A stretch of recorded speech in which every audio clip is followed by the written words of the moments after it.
परंतु सावित्रीबाई आपले पती ज्योतिराव फुले यांच्या मार्गदर्शनाखाली त्या पेटून उठल्या आणि त्यांनी ज्या वर्णव्यवस्थेला खत पाणी घालणाऱ्या समाजाच्या विरोधात जाऊन त्यांनी पुण्यासारख्या की ज्याला आपण आज शिक्षण क्षेत्राची पंढरी मानतो, या पंढरीमध्ये त्यांनी त्या ठिकाणी 1848 साली पहिली शाळा त्यांनी सुरू केली आणि त्या शाळेमध्ये मुलींना त्या ठिकाणी शिक्षण देण्यासाठी शाळा सुरू केली.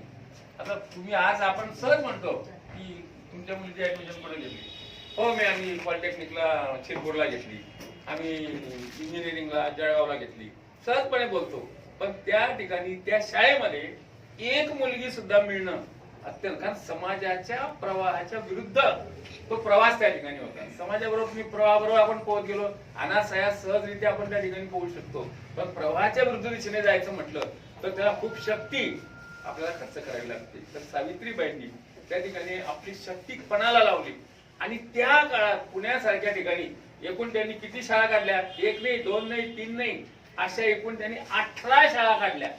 पुण्यामध्ये 18 शाळा काढल्या त्यांनी. मुलींसाठी फक्त 18 शाळा त्यांनी काढल्या.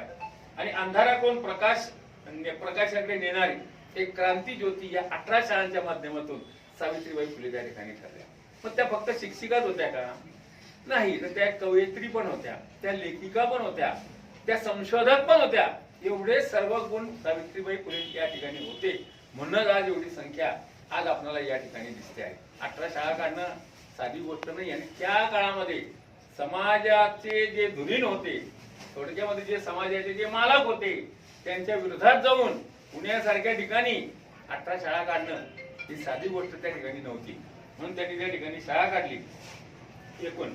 आणि आजचा जो कार्यक्रम आहे